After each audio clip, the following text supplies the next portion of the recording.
which is why he was with you for so very long. I'm going to light the chalice.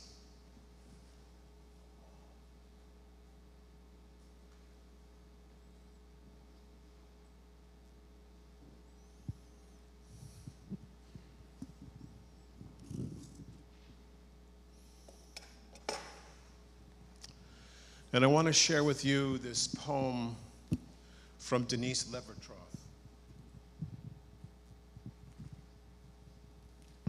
It's called The Thread. Something is very gently, invisibly, silently pulling at me. A thread or a net of threads, finer than cobweb and as elastic. I haven't tried the strength of it. No barbed hook pierced me or tore me. Was it not long ago this thread began to draw me in, or perhaps draw me back from the edge? Was I born with its knot about my neck like a bridle? No, not fear, but a stirring of wonder that helps me catch my breath when I feel the tug of it when I thought it had loosened itself and gone. The thread draws me together to those I love, and those I love hold me. What I'd like to do here is offer up this time. If you would like to share something, we'll have microphones to pass around. If we don't get to you, it'll be a little messy, but just go ahead and get up, and it'd be better if you stood, if it's possible. And let us know what's on your mind, sharing of memories, sharing of hopes and concerns, of course, for our beloved community. And when that sharing time is done, I will draw to a close with a prayer. The silence in between the sharing is the quiet, silent prayers that we hold in our hearts. So I open this now up to you, the community that knew him so well, and holds him and his memory in your embrace.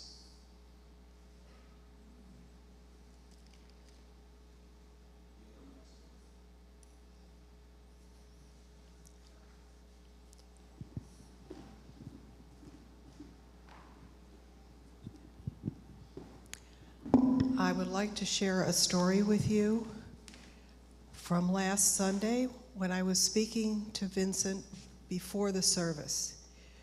When I'm board announcer, I always like to have a little musical flourish at some point to get your attention. So I was just talking to Vincent before the service last Sunday, just to be sure we had our stories straight. And he shared something with me, and I want to share it with you, because he shared with me how important all of us, all of you, MLUC were to him. I don't know if you remember the story of a very difficult couple years in his life when first his oldest brother died, and I think it was in a very freak accident. Then his father, who had health problems, died. And not long thereafter, the middle brother, Vincent was the youngest, died. And he said to me, this is the sort of thing that's very hard to survive. But he said, I have those of us here at MLUC. You've been so important to me to be able to survive this and move on. And then he said, secondarily, he does have his religious faith and his belief in God. And between us, his other church, his faith in God, that's how he's been able to survive, really, the loss of his family. And I wanted to share that with you so you knew how important you were to him.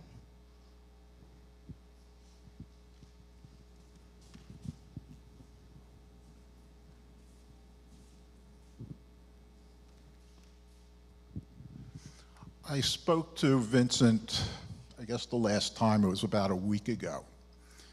And he began a conversation with me where he was debating whether to retire from Westchester University, retire from MLUC, or retire from both, because he was looking forward to a long life ahead. And to me, this whole thing is just unfathomable.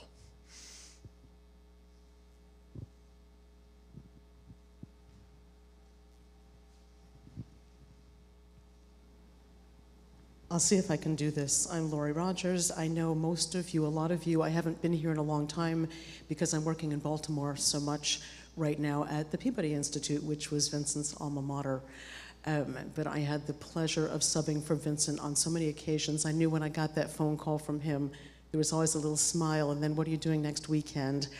And got to sit at that piano many times. As a sidebar, I'll talk to you later, I want to offer my services up as much as I possibly can in the coming weeks, including tomorrow if that helps. But I had such reverence for him as a performer, he was so humble. And that's the thing, you all know how amazingly technically proficient he was and the skills that he brought here, and he was so modest and so humble about all of that. Oh, but by the way, I'm going to be playing at Carnegie Hall. Oh, but by the way, I just released my new CD of Bach partitas. You know, but it was just amazing, but still so humble. And we loved getting together after services and just chatting about the business, about the industry, and just bonded on that. My heart just goes out to everybody. I'm speechless and stunned and grieving with all of you.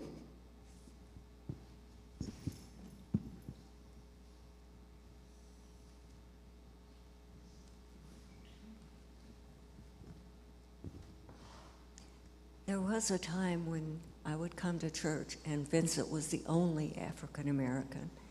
And as somebody with 3 grandchildren who are African American, that was important to me, and I really, felt good about it.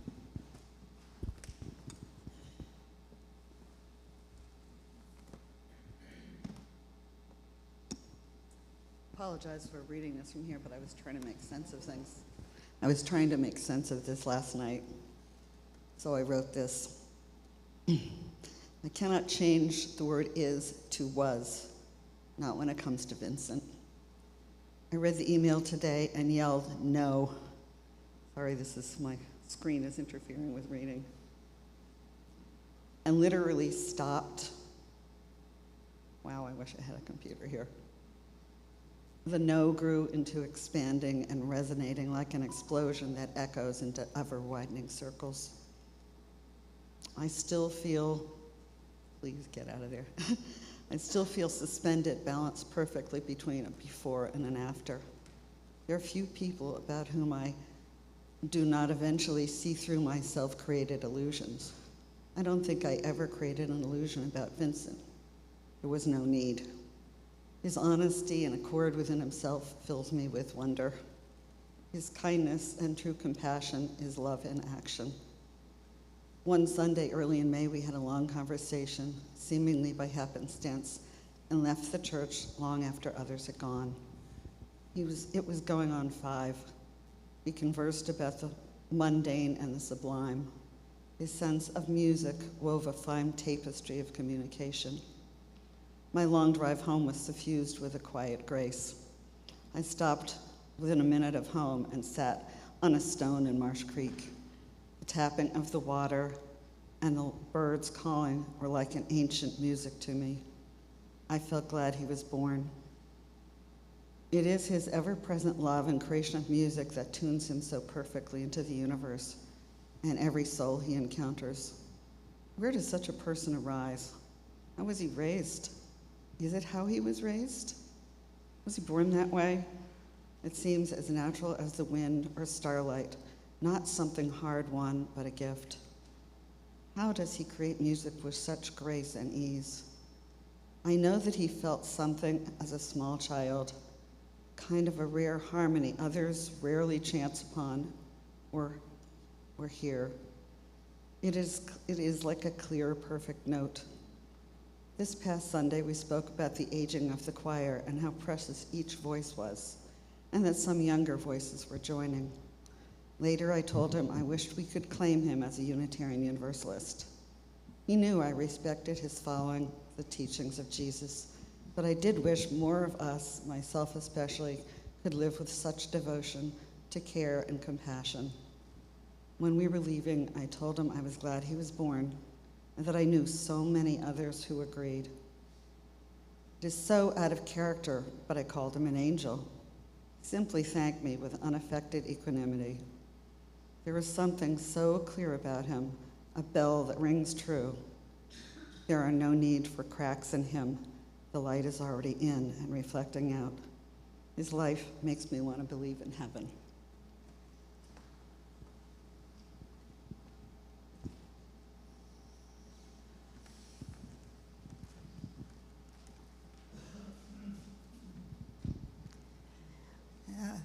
The comments about how much community meant to Vincent just jogged a memory that I had.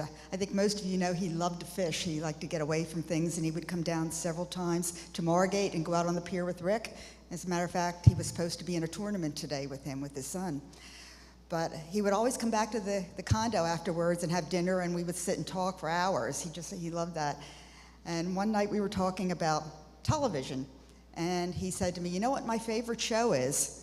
And he said, "The Waltons." And I went, "The Waltons?" Which was the last thing I expected him to say. And he said, "Yes, because that sense of community in the town, in the family, in the extended family, reflected what his utmost values in life." And that's why he's watched The Waltons over and over and over again. He said he's seen every episode at least 6 times. So that's a nice memory that I have of him.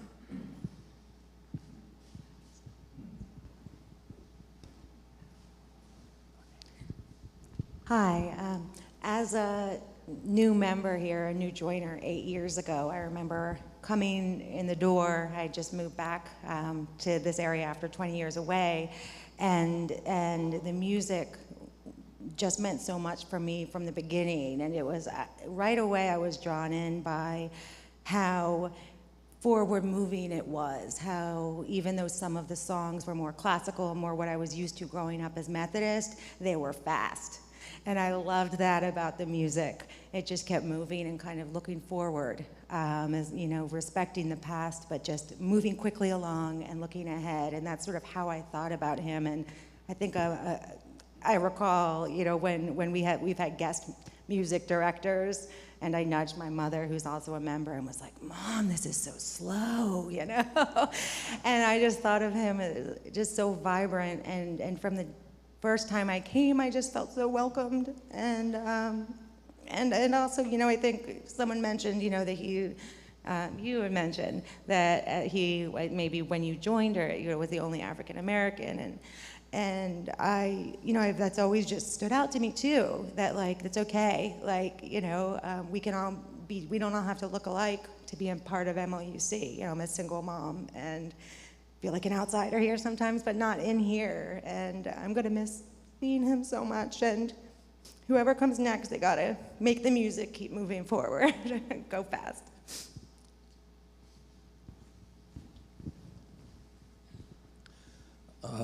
I'm sorry I don't speak at this congregation very often. I'm probably the longest standing member of this congregation, having joined when I was a young postdoc in Center City, Philadelphia. And I've watched this music program and just delighted in it over the years, having had a formal musical education myself. I even took piano lessons while I was in medical school at Hopkins, at the same music school that Vincent graduated from. And we joked about this in recent years. And finally, as I've retired, Vincent and I got together to try to plan a future for an increase, a bigger music program here, and a continuation of the excellence that he brought to us. 27 years, a long time that he devoted to us, and with such joy and so much labor that has gone into it. I remember the flute combo that he did with his faculty member fellow member Emily Newbold, who I had known for years as a concert flautist, and the joy that that brought to many of us. And it was in great hopes that I could help him enlarge this program that we got together through the last several weeks and started the embryonic plan for an expansion. So it is just, I can't tell you what a tragic moment this is for me, to have seen him pass so soon.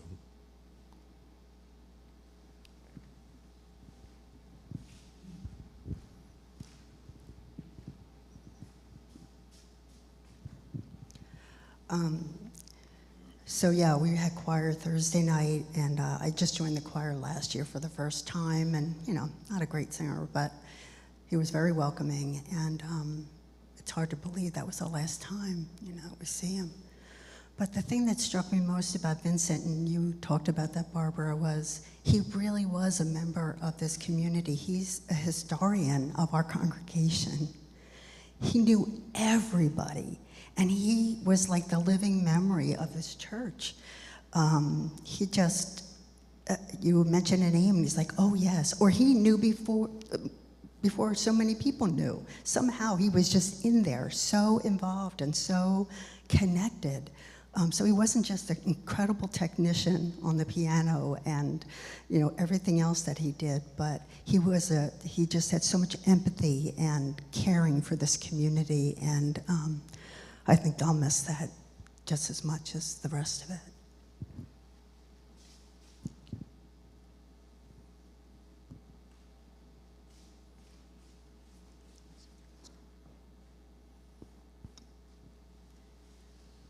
There have been many points of contact between our family and Vincent over the years. And some years back, I was talking to him about, actually I was concerned about the fact that we could not support him in a way that would cover all of his expenses. Of course, he had another job, but I was worried that we were going to lose him. And so I was talking to him, not directly about that, but he said that he really felt that this congregation was his mission in life. And I felt so relieved that he wasn't going to go chasing money somewhere and leave us behind. And he'll always be with us.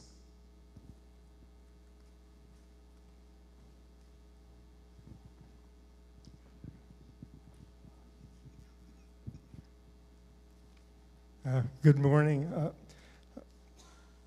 Just a few years ago, before the pandemic, I was at a position that I was working in this area. And it was a position that I could get away with taking an extended lunch break and go to a church service. The very, very first church service that I came to was here. And unbelievably, there was this orchestra, and there was, a big choir and soloists, and I thought, wow, man, I got to come to this church. And a couple years later, I joined the choir, and I was able to participate in Music Sunday when there was an orchestra and a choir and soloist, etc. Anyway, I've had the same experience talking to Vincent about his retirement, because one Sunday I came in for meditation 1, and I ended up talking to him through that whole hour. And he's really conflicted, because he enjoyed his ministry here. He really enjoyed his ministry here. But he also missed worshiping with his family. And he was conflicted about it. And of course, I didn't have any answers for him except for stay.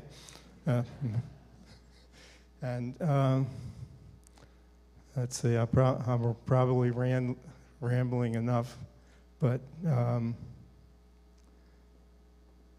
I guess that's all I'll say.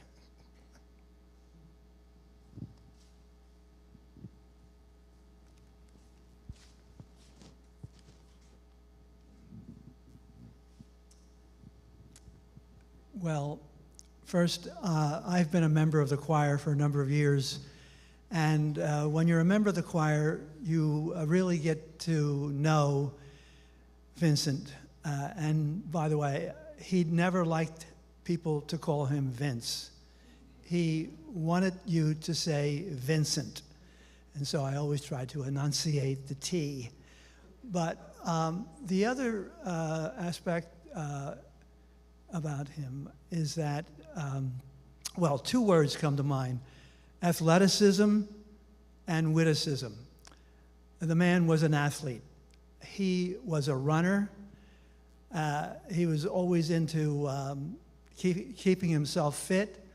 I remember this one occasion I was out at Haverford College, the nature trail, and I was looking off in the distance, and I saw dust being kicked up into the sky. And I'm thinking, boy, the wind is picking up here. And all of a sudden, it was Vincent. He just emerged from this cloud of dust. And he ran by me. He said, "Hi, Gene. See you Sunday." Okay. I couldn't believe the guy. But the other thing is that when you were in his choir practice sessions, what came out is his sense of humor, whether it was on the piano or speaking to you directly. He was filled with stories and little quips and jokes, and what a memory the man had. He could recall all of these stories from his past, and he would bring them to the forum on just the right occasion because it fit. And he was just a marvel. And my heart goes out to his entire family, his wife Candace, his son John, and his mother. That's it.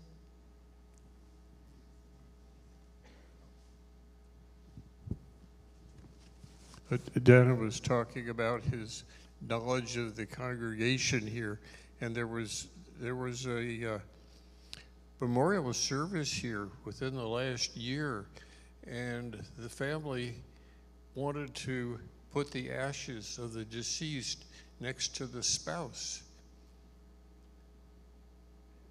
And the family wasn't from around here, and really couldn't remember exactly where the spouse was in the memorial garden.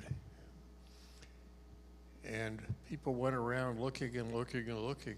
And Vincent heard about it and said, "Oh, I know where that is," and led the family to the exact spot where the spouse's ashes lay, so that they could put the new ashes next to it. That's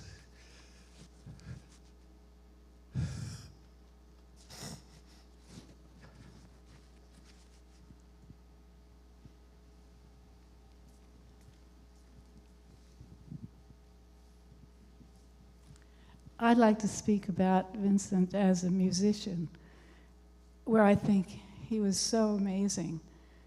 I think in many ways, we will look back to his CD on Bach.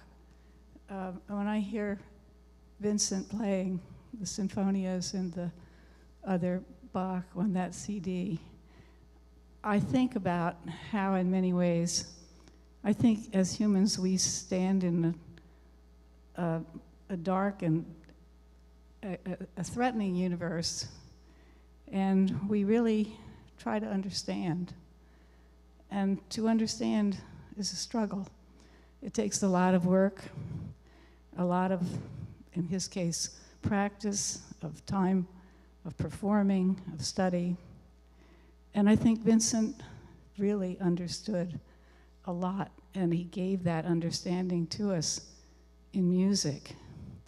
And when I hear Vincent play Bach, I think of how he recorded that on the piano here in the summer a few years ago, there would be a sign on the door saying, "Don't come in, recording in progress." And that CD is a gift. And I think what Vincent gave us of his understanding and of his struggle to gain that understanding and to learn all that he learned, and he was a wonderful musician. And I just want to say thank you, Vincent. Thank you, Vincent. Thank you.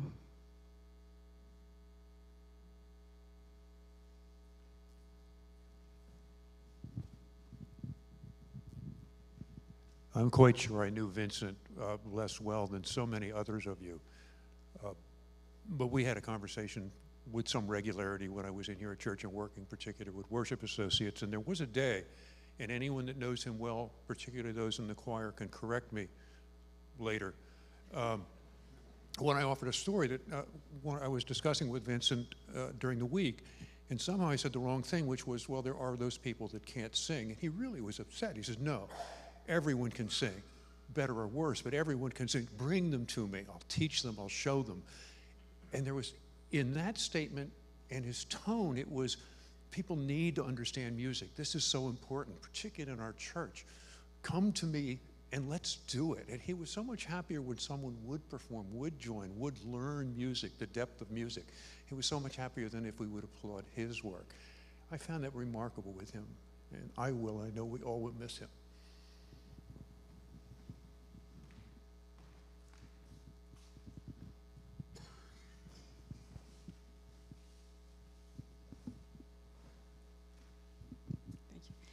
I'm sure, like a lot of people here, Vincent was one of my very favorite people at this church because of his welcome, the way he welcomed everyone in. That's the first thing we noticed when we came here almost 20 years ago.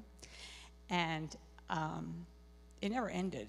I was in the choir on and off for a few years, and I'm not much of a singer, honestly.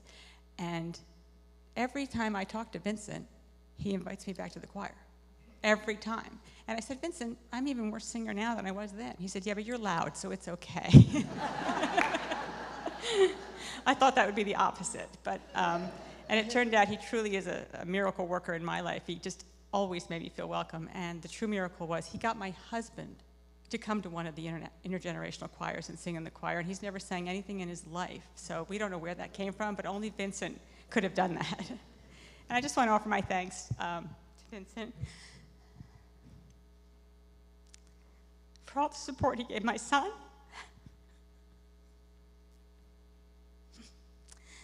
My son's a musician, and Vincent was one of his role models.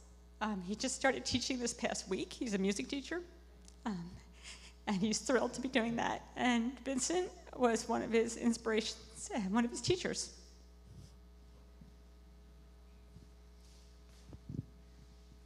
I want to share with you a trivial incident in my life with Vincent. I'm a long-time classical music buff, and so I went to a concert of Andre Watts at Verizon Hall about 12 years ago. And during the intermission, he came out, and so I was surprised because I didn't expect to see him. So I said, Vincent, are you here to check out your competition? The performer that day was Andre Watts, another African-American pianist of international fame. Anyway, he looks at me with a sort of a sarcastic eyeball look, and he said, yeah, right.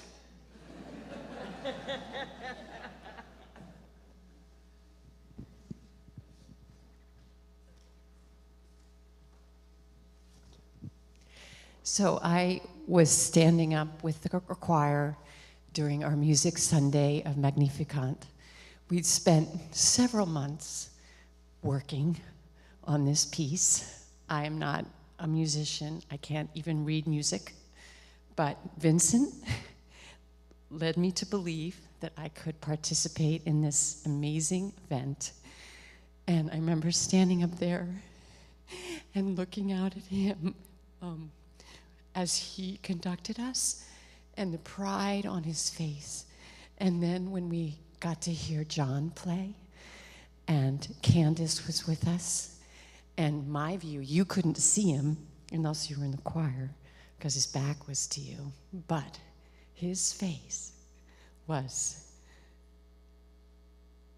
I will never forget it. And I left the concert and I said to my husband, oh my gosh, that was absolutely one of the best moments of my life. And he said, oh, because you guys did such a good job. You pulled it off. And I was like, no, you should have seen Vincent's face. It was a beautiful, beautiful moment.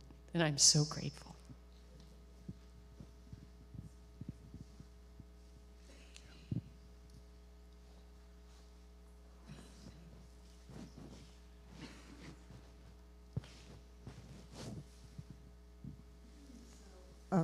As many people said, I didn't know Vincent as well as many here in the room, but when I first started coming to MLUC, I was hurting a lot. And I would sit in the center in the second row, and I didn't talk to anybody. I didn't want to talk to anybody, but I wanted to sit there, and I would listen to Vincent's music and let it wash over me. And it was one of the most healing things that I could imagine. And since I've been more involved with the church, I've gotten to know him better. And we talk about all sorts of things. We talked about our mothers and how to handle our mothers. And he was the archivist, as many people have said. Any time I had a question about somebody he knew, we would go through the carousel, and he would tell me stories about everybody's name tag. And he was just such a kind and thoughtful man. And yes, he also even offered to teach me to sing, which is probably one of the most amazing gestures of any human being, because I can't sing at all. But he really was just such a sweetheart, and it's a tremendous loss, so I'm very sorry for his family.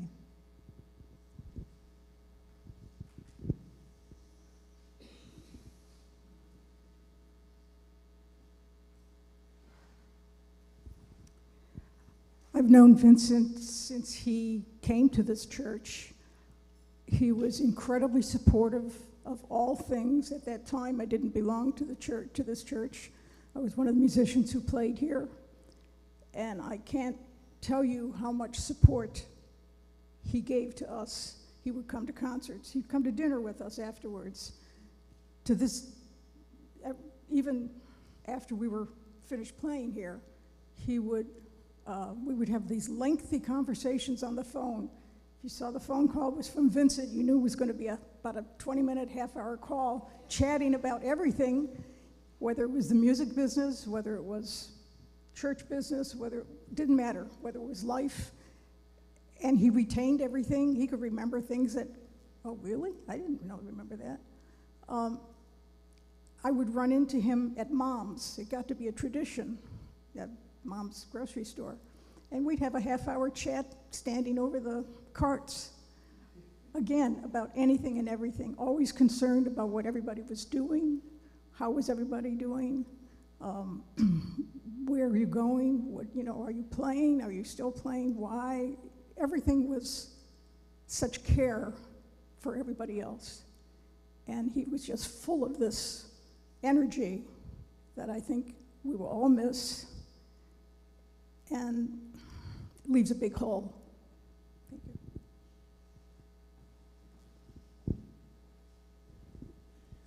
you. So, I remember being on the committee, the music committee, as we were looking for a new person to come and take over from the wonderful Ron Hockenberry. I remember Ron telling me, oh, you should get a young black guy.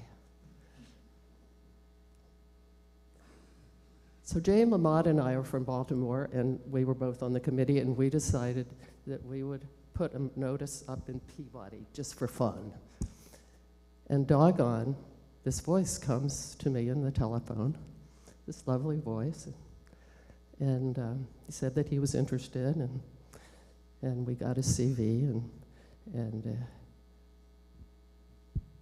came here to visit. He got here a little late,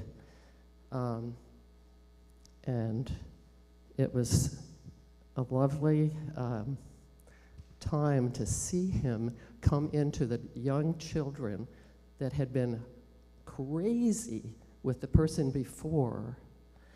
And Vincent came in, and he said, I'm I might be singing with you next year. What would you be interested in? And black music, this young girl said. Vincent picked a black Swahili, I think it was, round. The girl knew it. There were 4 or 5 kids there. He had them singing this round immediately. We were shocked. And then we heard him play. Then we were really shocked. And then we heard his humor as we interviewed him. Couldn't believe it. We couldn't believe it. And we knew he wasn't going to come. But doggone, he came. I will never forget the picture. I had no idea that he was black when he, who was going to walk through the door. If you saw John, young John, at that wonderful last music Sunday, that was just a crowning thing that Vincent did. He looked exactly like John does now. He looked like he was about 14. It's been a wonderful life for me to have Vincent in my life. I cannot tell you. There's so many things and stories that we can all share. But thank heavens he came.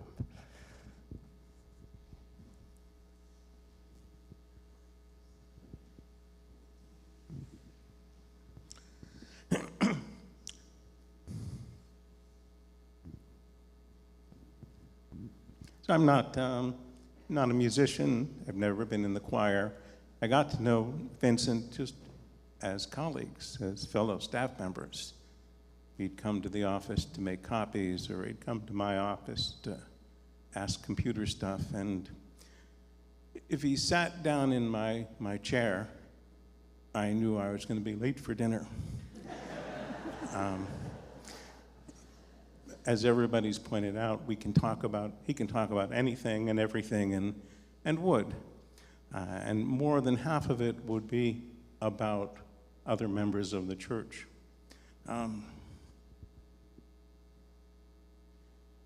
As gossip, because he was so nice, it was kind of boring.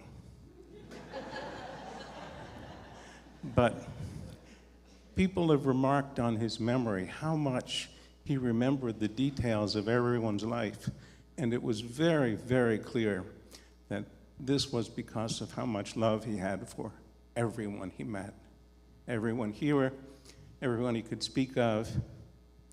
That love was there through all of these stories. It was really a treat to just have these conversations. The last time I saw him,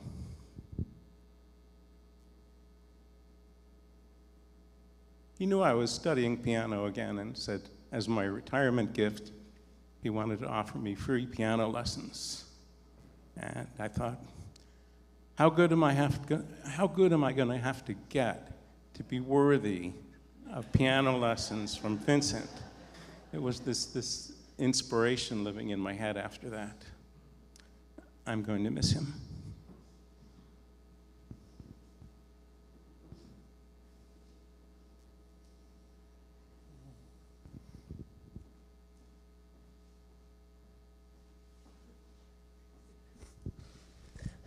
I just have to add this one thing.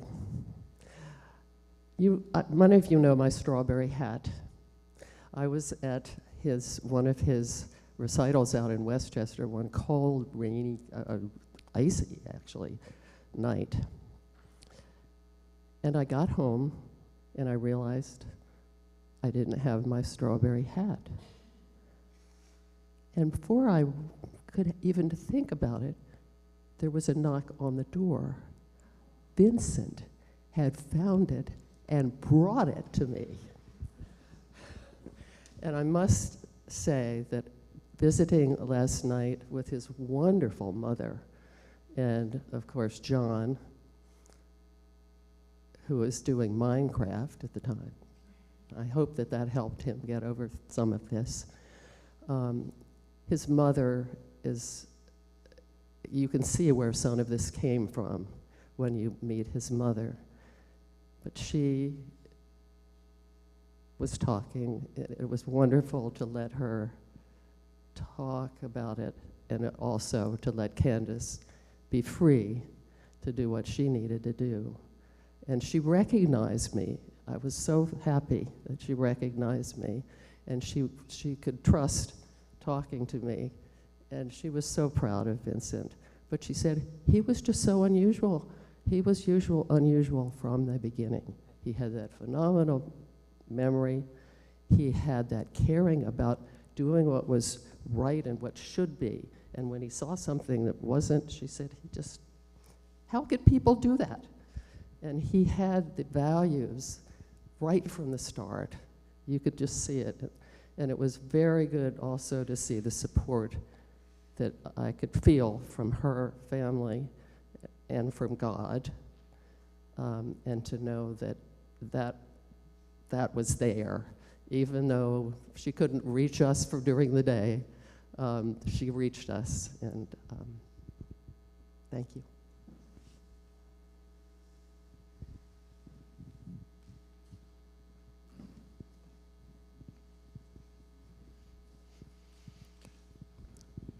Yesterday morning, I had the opportunity and the privilege to attend a memorial service at Restoration Church. Some of you may have been familiar with Brad Bradbird, a long-standing member of that congregation and a fixture of the Unitarian Universalist Association, a saint of the denomination, you might say. Brad had died at 99. It hadn't occurred to me as I sat there that morning that someone as vital as Vincent, at the age of 56, would die. A few months ago, when our initial search for a called minister had not yet resulted in a candidate, and someone in the church came to me quite worried and said, if I die, who will bury me?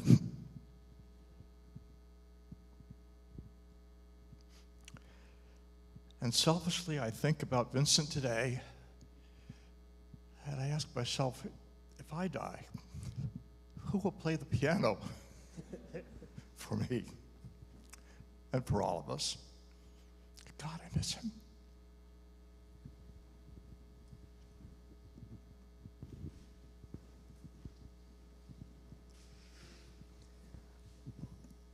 When I was auditioning at Westchester U in the spring of 2010 as a piano major, Vincent was one of the 3 professors on the board, and that was the day I first met him.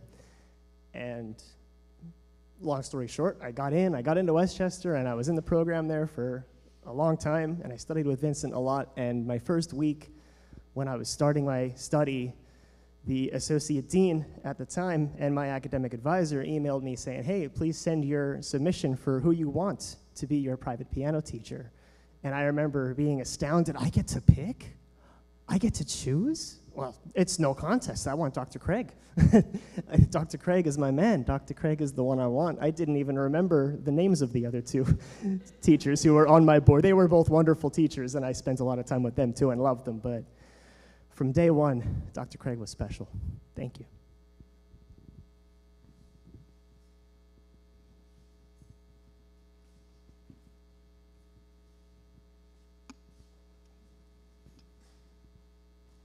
Many years ago, when Vincent was fresh and new and working on his PhD, he told us that he would be doing his graduating concert or performance for his PhD at Peabody, and anyone who wanted to go could go.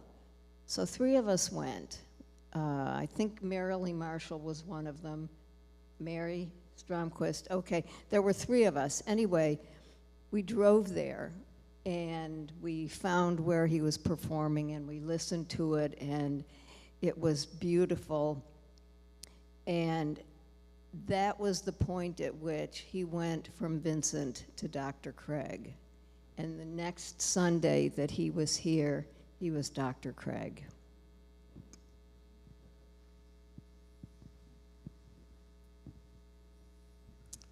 Would anyone else like to speak who's not spoken?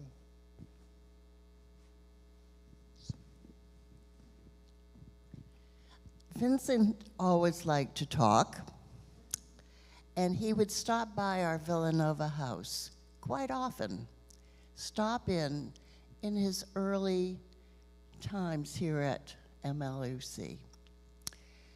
Then he stopped by one day and he said, "I think I'm getting married." "You are? Who is this person?" "Well, Candace, we knew each other at Peabody."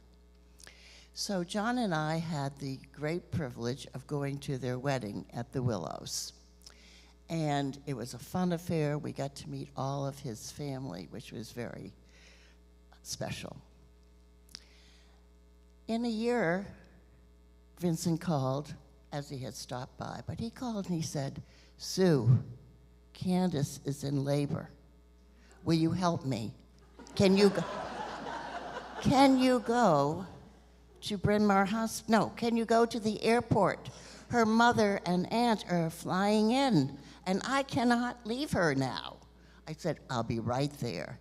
So I picked the two ladies up, dropped them off at Bryn Mawr Hospital, and the rest is history. But he was such a dear heart, and he just loved his little family. I'd like to share something briefly.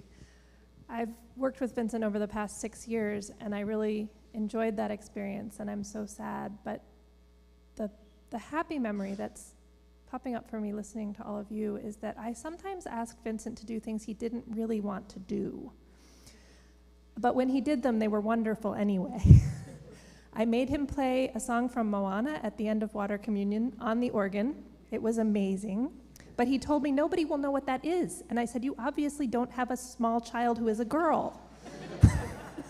Because it was like the year the movie came out. But he did it, and it was wonderful.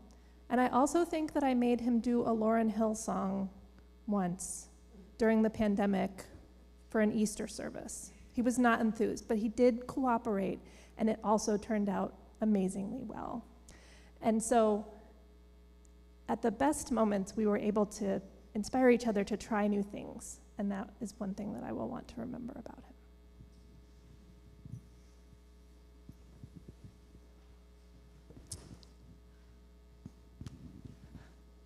I remember Vincent so well.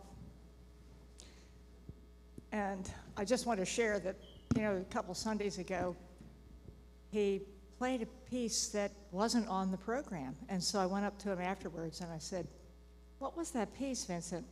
He said, "Oh, there was a transition in the service that wasn't quite expected." And so I filled it in with this piece. It was impromptu. That's an example of his talent. But to me, it's an example of he was in touch with the pulse of this community. And as far as I'm concerned, he was one of our ministers. He really and truly was. Thank you.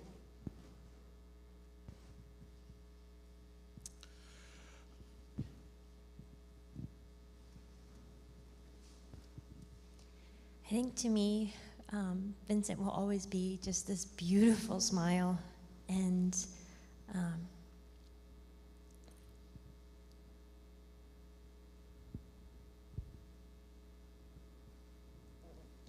a very warm welcome.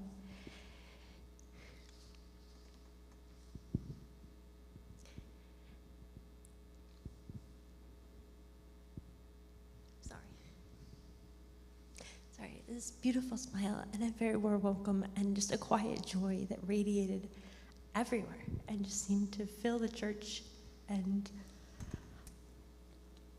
just made every Sunday such a beautiful experience.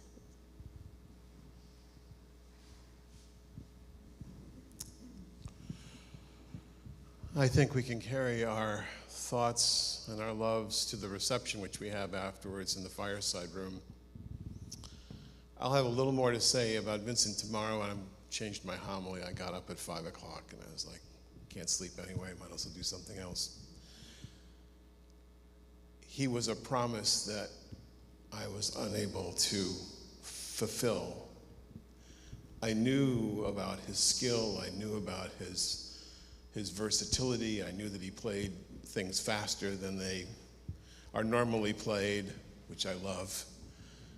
But he was a colleague, and I very much thought of him as your minister. He was the minister who has been here through thick and thin.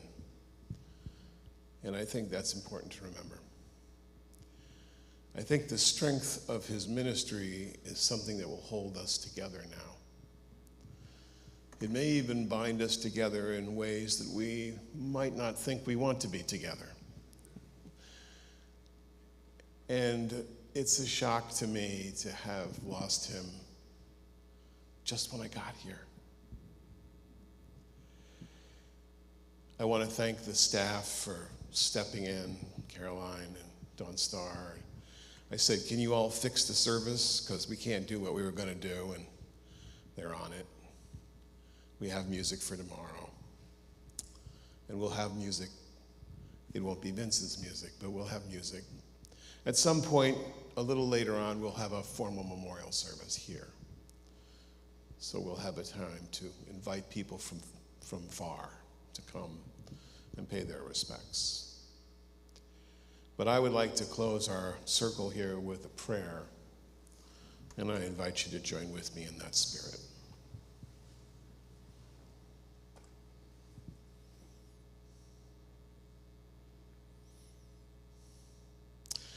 Spirit of life and love, our hearts are breaking. Our world is diminished. The light of a soul so gentle and true has gone from our midst. We ask that you hold us in the embrace of grace and love. We ask that his memory and spirit hold us when times are hard. And we ask that we find the strength to winter our grief and wait for the spring of life that still calls us on. He was taken too soon, and he held in his heart and his ministry the lives of so many. Many who have passed from our midst and whose memory is blessed and still lives within us. Vincent was there as the caretaker, as the messenger, as the holder. May we leave this place with our hearts bruised yet full, having known him and having felt his incredible presence among us. For all that is good and all that is holy and all that is yes to life, we say amen. That concludes our circle here. We'll have some refreshments in the fireside room, and I hope to see many of you at the service tomorrow. Thank you for coming.